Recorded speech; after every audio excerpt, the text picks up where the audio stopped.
திரு கனகராஜ், இங்க எல்லா நடவடிக்கைகளும் ரொம்ப டிரான்ஸ்பரண்டா தெளிவுபடுத்தப்படுது. ஒவ்வொரு கட்டமா செய்தியாளர் சந்திப்பு நடக்குது. வெளியுறவுத்துறை செயலாளர் colonel Sofia Qureshi, wing commander உள்ளிட்டோர், இன்றைக்கு நடந்த டிஜிஎம்ஓனுடைய செய்தியாளர் சந்திப்பு அப்படின்னு என்ன நடக்குது அப்படிங்கிற விஷயங்களை அதிகாரப்பூர்வமா பிஐபி மூலமா எல்லாம் கொடுக்குறாங்க. ரொம்ப டிரான்ஸ்பரண்டா இருக்கு. ஆனா இந்த விவகாரத்தை ஒரு நாடாளுமன்ற சிறப்பு கூட்டத்தில் விவாதிக்கணும் அப்படின்னு இப்ப கோருவதற்கான காரணம் என்ன? ரெண்டு விஷயம். அமெரிக்கா இதில் தலையிட்டு இருக்குங்கிறது ஒன்று, சீஸ்ஃபயர் வந்திருக்கிறதுங்கிறது நல்ல விஷயம், பாராட்டத்தக்கது. சரி, சார் சொன்னார் சீஸ்ஃபயர்னு சொல்லலை அப்படின்னு சொன்னார். ஆனால் நடராஜன் சார் சொல்லும்போது சொன்னார். விக்ரம் மிஸ்ரியோட அந்த இதை எடுத்து பாருங்க, சீஸ்ஃபயருங்கிறது அவர் சொல்லியிருக்கார். ஒன்று. ரெண்டாவது, ஒரு ரெண்டு நாட்டுக்கு இடையில் ஒரு ஒப்பந்தம் வந்தால் அது அமெரிக்கா எப்படி நீங்கள் சொல்ல முடியும்? அப்புறம் எங்களுக்கு அதுக்கு சம்மந்தம் இல்லைன்றாங்க. ஆனால் 48 மணி நேரம் பேசினதா யார் சொல்கிறா? மார்க்கோ ரூபியோ சொல்கிறார். Over the past 48 hours VP Vance and I have engaged with senior Indian and Pakistani officials, including Prime Ministers Narendra Modi and Shehbaz Sharif. இப்போ என்ன சொல்லணும்னா, நரேந்திர மோடியை எங்கள் நாட்டினுடைய பிரதமரோட பேசினதாக அவர் சொல்கிற போது அப்படி பேசலைன்னா நீங்கள் இல்லைன்னு சொல்லியிருக்கணுமா இல்லையா? ஓகே. அடுத்து external affairs minister Subrahmanyam Jaishankar, chief of army staff Asim Munir and National Security Advisor Ajit Doval and Asim Malik. நான் என்ன கேட்குறேன்னா, இப்போ சகோதரர் சூர்யா சொன்னார் அப்படிலாம் ஒன்றும் இல்லை, நடக்கவே இல்லை, நாங்கள் அடித்தோம் போனோம். எனக்கு அதை பற்றியெல்லாம் பிரச்சனை இல்லை. போர்னு வரும்போது நீங்கள் அடித்தது மட்டும்தான் சொல்லுவோமே தவிர எல்லா நாடுகளும் அப்படி தான் சொல்லுவோம். அடி வாங்கினதை எந்த நாடும் சொல்லலாம். சரி, நான் கேட்குறேன், ரொம்ப டிரான்ஸ்பரண்ட் நீங்கள் சொன்னீங்கல்ல, இந்திய தரப்பில் எத்தனை துருப்புக்கள் இறந்து போயிருக்காங்க சொல்லுங்க? இன்னும் சொல்லல. எத்தனை சிவிலியன்ஸ் இறந்து போயிருக்காங்க? சிவிலியன்ஸ் இறந்ததை சொன்னாங்க. 16 பேர் முதற்கட்ட தாக்குதலில் ஒரு 16 பேர் இறந்தாங்க. அப்புறம் ஒரு அரசு அதிகாரி, அப்புறம் ஒரு பிஎஸ்எஃப் வீரர் ஒருவர் இறந்தாருன்னு அப்படின்னு அந்த 18. சரி, இதுதானா? இன்னும் ஒரு 2-3 நாள் கழிச்சு நம்ம பேசிப்போம். அவங்க தரப்புலையும் சேதங்கள் அதிகம், நான் அதெல்லாம் இல்லைன்னு சொல்லலை. சரி, ஏன் இதை மறைக்கணும்? ஒரு நாட்டினுடைய பிரதமரோடு நாங்கள் பேசினோம் என்று ஏதோ ஒரு ப்ரெஸ் மீட்டில் இல்லை, அவருடைய அஃபீஷியல் ஹேண்டிலில் போட்ட பிறகு நீங்கள் அதுக்கு பதில் சொல்லாமல் இங்கே உட்காந்துருக்கீங்க.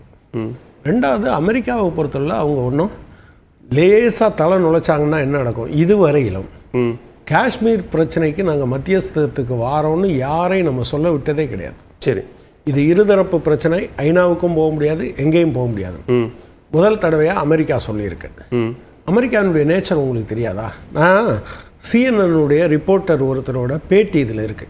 சரி, நீங்கள் சொன்னால் நான் அதை காமிக்கிறேன். இந்தியா கேட்டுக்கொண்டதின் அடிப்படையில் தான் அமெரிக்கா பேச்சுவார்த்தை நடத்தியதாக அவர் சொல்றார். இந்தியா கேட்டுக்கொண்டது அதை சொல்றாருங்கிறத அவருடைய எக்ஸ் தளத்திலையும் அவர் பதிவிட்டு இருக்கிறார். சரி, நான் யாரும் கேட்கலாம் போகலாம், அதெல்லாம் ஒன்றும். சீஸ்ஃபயர் வந்துருச்சா, சந்தோஷம், மக்கள் நல்லா இருக்காங்களா அப்படிங்கிறதான் என்னையை பொறுத்தவரை. நான் இதில் எந்த போரிலும் வெற்றி தோல்வி அடைந்தவர்கள் என்று எவரையும் சொல்ல முடியாது என்பது என்னுடைய அபிப்பிராயம். சரி, நீங்கள் இழப்புகள் எவ்வளவுங்கிறத வச்சு வேணா அவர் கூடுதல் இழப்பு, எனக்கு குறைவு இழப்புன்னு சொல்லலாம். ஆனா பாகிஸ்தான் செலிப்ரேட் பண்றாங்களே அங்க, இந்த சீஸ்ஃபயரை பாகிஸ்தான் கொண்டாடுது இல்ல? அதான் நான் என்ன சொல்றேன்னா, இங்கேயுமே சில பேர் கொண்டாடி. இப்ப நீங்க ஏன் இங்க விக்ரம் மிஸ்ரியை அடிக்கிறாங்க? அடிக்கிற ஹேண்டில்லாம் எது? அது விக்ரம் மிஸ்ரி அடிக்கிற ஹேண்டில். அவரு இந்தியாவினுடைய வெளியுறவுத்துறையினுடைய செயலாளர். ஆமா, நிச்சயமா அப்படி ஒருத்தர் யாருக்கு க்ளோஸா இருப்பாரு? அஜித் தோவலுக்கும் க்ளோஸா இருப்பாரு, ஜெய்சங்கருக்கும் க்ளோஸா இருப்பாரு, ஆமா, நரேந்திர மோடிக்கும் க்ளோஸா இருப்பாரு. அவரு தன்னுடைய எக்ஸ் அக்கௌண்ட்டுக்கு பாதுகாப்பு இல்லைன்னா அதை பிரைவேட்னு மாத்துறாரு. அவருடைய மகளுடைய ஃபோன் நம்பரை போட்டு அடிக்கிறாங்க. இங்க எந்த மாதிரியான ஆட்கள்? ப்ராப்ளம் என்னன்னா, இந்த நெகட்டிவா வர்றது இருக்கு இல்லையா, நீங்க எப்போதும் இப்ப இந்த சூழலை பயன்படுத்தி ஒரு ஒரு ஒரு சைபர் அட்டாக் ஒன்று நடக்குது அப்படின்னு தொடர்ச்சியா ஒரு 8000 எக்ஸ் அக்கௌண்ட்ஸை பேன் பண்றாங்க. ஏற்கனவே வேற பாகிஸ்தானுடைய அல்லது இந்த மாதிரியான தவறான செய்திகளை பரப்பக்கூடிய எக்ஸ் அக்கௌண்ட்ஸை பிளாக் பண்றாங்க. ஸோ அப்போ இந்த போர் சூழல் அல்லது போர் பதற்றத்தை பயன்படுத்தி கொண்டு ஒரு சைபர் அட்டாக் நடத்தக்கூடிய ஒரு சூழல் உருவாகுதுன்னா அப்ப அந்த பாதுகாப்பை உறுதி செய்ய வேண்டியதுங்கிறதும் முக்கியமானது தானே? பொதுவா அப்படித்தான். ஆனா இன்னைக்கு மதியத்துல இருந்து என்ன நடந்ததுங்கிறத பாருங்க. ஓகே, நீங்க நேத்து நடந்திருந்ததா பரவாயில்ல. ரெண்டாவது, அமெரிக்காவை நீங்க எப்படி பார்க்கணும்னா நீங்க எப்போதுமே சஸ்பீசியஸா பார்க்கணும். ரொம்ப பாப்புலரா பேசப்பட்ட ஒரு விஷயம் இருக்குல்ல, ஜெலன்ஸ்கி போயிருந்தாரு, ஆமா, அங்கே போயிருந்தாரு, போர் நிறுத்தம் பண்ணுவியா இல்லையா, போர் நிறுத்தம் பண்றியா இல்லையாலாம் பேசினாரு. அவரும் முடியாதுன்ட்டு வந்தாரு. எல்லாரும் போர் அமைதியின் மீது டொனால்ட் ட்ரம்புக்கு எவ்வளோ பெரிய அக்கறை, அமெரிக்கா மேலே எவ்வளோ அக்கறைன்னு பேசிட்டு இருந்தாங்க. நம்ம மோடியோட ஃப்ரெண்ட் இல்லையா அவரு, அவருக்கு ஓட்டு கேட்கறதுக்கு அந்த நாட்டுக்கே போனார் இவர். அது ஒரு பக்கம். இல்ல, அதைத்தான் சூர்யாவும் சொல்றாரு. அது நீங்க வந்து ரொம்ப ரொம்ப முக்கியத்துவம் வாய்ந்த ஒரு பொலிட்டிக்கல் ஸ்டேட்மெண்டா எடுத்துக்க வேண்டாம். அவர் அப்படித்தானே ரஷ்யா உக்ரைன் வாரையும் அப்படித்தானே சொன்னார், 24 மணி நேரத்தில் நிறுத்திடுவேன்னு சொன்னாரு. அப்படின்னா ஏன் இதை வந்து நீங்க ரொம்ப முக்கியமானதா எடுத்துக்கிறீங்க? ஒருவேளை பாகிஸ்தான் அமெரிக்காவை கேட்டு அப்படியான ஒரு பேச்சுவார்த்தை நடந்து முடிவுக்கு வந்திருந்தா நாங்க இந்த தாக்குதலை இப்போ ஆபரேஷன் சிந்தூர் அப்படிங்கிறது இந்த நிலைமை வரைக்கும் நிப்பாட்டல, இது தொடரும். ரெண்டு விஷயம். அப்படிப்பட்ட மனுஷனுக்கா நீங்கள் வந்து உங்களுடைய எல்லா புரோட்டோக்காலையும் விட்டுட்டு இந்த முறை டொனால்ட் ட்ரம்புக்கு ஓட்டு போடுங்கன்னு போய் கேட்பீங்க? ஏங்க, அவ்வளவு அன்ரிலையபிளா இருக்க ஒருத்தர் கேட்பீங்களா? இப்போ இந்த ட்வீட் போட்டது யார் போட்டிருக்கா? அவர் பாதுகாப்புத்துறை செயலாளர், இவர் வெளியுறவுத்துறை செயலாளர் போட்டிருக்காரு.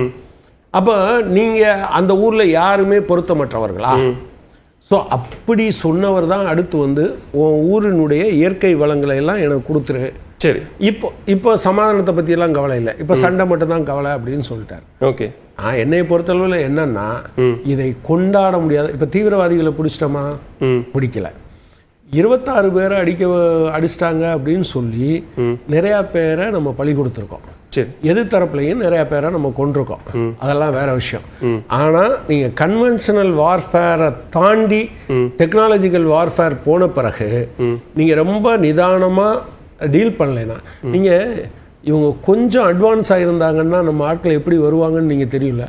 துல்லியமான தாக்குதல், சர்ஜிக்கல் ஸ்ட்ரைக்கு, அது இது, புல்வாமால அந்த 41 பேரை போட்டுக்கிட்டு இதெல்லாம் நம்ம பார்த்துருக்கோம்ல. சரி, இப்ப தீவிரவாதி முகாம்கள் மட்டும்தான் குறிவைக்கப்பட்டது. 26 ஆண்டுகளா இந்தியாவில் நடத்தப்பட்ட பல்வேறு தீவிரவாத தாக்குதல்களுக்கு முக்கிய காரணமா இருந்த தீவிரவாதிகள் இந்த ஆபரேஷன் சிந்தூர்ல கொல்லப்பட்டிருக்கிறாங்க. அவங்க யார் யாரு அப்படிங்கிற விவரம் முதற்கொண்டு தெளிவா இந்தியா தரப்பு கொடுத்திருக்கு. டார்கெட் அப்படிங்கிறது வெறும் தீவிரவாத முகாம்கள் தான், ராணுவ முகாம்களையோ பொதுமக்களையோ குறிவைக்கலங்கிற அளவுக்கு தெளிவுபடுத்தியாச்சு. இதுல இன்னும் என்ன கிளாரிட்டி எதிர்பார்க்கறீங்க? இல்ல கிளாரிட்டினா, நீங்க யாரெல்லாம் கொண்டிருக்கன்னு நீங்க சொல்லலாம், யாரையெல்லாம் கொள்ளலைன்னு நீங்க சொல்ல முடியாது. அது ஃபுல்லா வந்தா மட்டும்தான் தெரியும். அவ்வளவு நீங்க கரெக்டா ஒரு ஆளை குறிவைத்து அடிக்க வேண்டும் என்பதற்கான டெக்னாலஜிஸ் வந்துருச்சு. ஆனா பக்கத்துல இருக்க யாரும் பாதிக்கப்படாத அளவுக்கு தாக்குறது மாதிரியான டெக்னாலஜிஸ் இல்லைன்னு தான் சொல்றாங்க. அப்ப எனவே நான் எக்ஸ கொன்னேன், ஒய்யை கொன்னேன், வேற யாரையுமே தொடலை அப்படிங்கிறது இருக்கு இல்லையா? நம்ம ஊர் ராணுவம் பாகிஸ்தான் ராணுவம் மாதிரி இல்லை. எக்ஸிக்யூட்டிவ் என்ன சொல்றாங்களோ அதை தான் பிரீஃப் பண்ணுவாங்க, அதுக்கு மேலே போக மாட்டாங்க. நீங்கள் நம்ம ஊர் இராணுவம் ஆன் இட்ஸ் ஓன் இதெல்லாம் என்ன இருக்கோ அதை வந்து அதிகாரிகள்கிட்ட கொடுத்துருவாங்க. சரி, அதாவது அதிகாரின்னு சொல்றது சாதாரண ஆட்கள்கிட்ட நான் சொல்றேன், பிரதமர்கிட்டையோ அல்லது இவர் அஜித் தோவல்கிட்டயோ கொடுத்துருவாங்க. இவங்க எதை சொல்றாங்களோ அதை மட்டும் தான் சொல்லுவாங்க. ஏன்னா நம்ம ஊர் அவங்க வேற மாதிரி இருக்காங்க. நான் என்ன கேட்குறேன், பால்கோடு தாக்குதலுக்கு பின்னால இதே மாதிரி கொண்டாடணுமா? இனிமே எவனாவது யோசிச்சே பார்க்க முடியாதுன்னு சொன்னோமா இல்லையா? சரி, ஸ்டேட்மெண்ட் காமிக்கணுமா? எனவே தீவிரவாதம் என்பது தீவிரவாதத்தால் அந்த நாடும் பாதிக்கப்பட்டிருக்கு. நீங்க அந்த நாட்டில் இப்போ சமீபத்தில் ஒரு ட்ரெயின் அடிச்சாங்கல்ல, அதுக்கு முன்னால ஒரு ராணுவ பள்ளியில் போய் சின்ன குழந்தைகள்லாம் அடிச்சாங்கல்ல, அது யார் இந்து முஸ்லீம்னு பார்த்தா அடிச்சான்? சரி, அவன் வெளியில இருந்து வந்து அடிச்சான். அந்த ஊர்லயே தீவிரவாதிகளுக்கு நாடும் கிடையாது, மதமும் கிடையாது, ஜாதியும் கிடையாது. எனவே அந்த நாட்டில் ஏராளமான தீவிரவாதிகள் இருக்காங்க. சரி. என்னன்னா இப்ப என்ன கேள்வி வந்துருச்சுன்னா, IMF கோட்டை ஒட்டிய பங்கு அப்படின்னு கேள்வி வந்த உடனே இது எல்லாத்தையும் எங்க திருப்புறாங்கன்னா, விக்ரம் மிஸ்ரி தப்பா சொல்லிட்டாருன்னு அவர் அடிக்கிறாங்க. நீங்க என்ன சொல்லியிருக்கணும்? Yes, no ceasefire. நான் அப்படி சொல்லணுங்கிறது என்னுடைய அபிப்பிராயம் இல்லை. உண்மை அதுவா இருந்தா சொல்லியிருக்கணும். இது கரெக்ட், இந்த போர் நிறுத்தம் செய்தது. இந்தியா கிட்ட என்ன வாய்ப்புகள் இருக்கோ, ஒரு நிதி IMF மூலமா ஒரு நிதி போகுது அப்படின்னா அதை நிறுத்துங்க அப்படின்னு கேட்கறது இந்தியாவினுடைய ஒரு உரிமை அப்படிங்கிற அடிப்படையில் அதை கேட்கிறாங்க. பட் அது நிறுத்தப்படல, நிதி கொடுக்கப்படுது. அப்ப அந்த சூழலை அப்படித்தானே புரிஞ்சுக்க முடியும். அவங்க அப்படி சொல்லியிருக்காங்களான்னு பாருங்க. கவர்மெண்ட் தரப்புல இருந்து என்ன சொல்லியிருக்காங்க, அதுக்கு எதுக்கெல்லாம் முடியாதுன்னு சொல்லியிருக்காங்க. நீங்க அபிஷியல் ஸ்டேட்மெண்ட்டை வச்சு பேசுங்க. சரி, ஓகே. நீங்க நம்ம ரெண்டு பேரும் நம்ம பொதுவா லாஜிக்கலா பேசுறதெல்லாம் இல்ல. சரி. இவங்க அதற்கான ஆதாரங்களை கொடுத்து கடந்த காலத்துல ஜாம்பியாவுக்கு நிறுத்தும் போது இந்தியா அப்போஸ் பண்ணியிருக்கு. வேறு சில நாடுகளுக்கு அவங்க நிறுத்தியிருக்காங்க. ஓகே, அவ்வளவுதான். அதை செஞ்சு பேசுவோம். நம்ம முதற்கட்ட கருத்தை எடுத்துக்கிறேன்.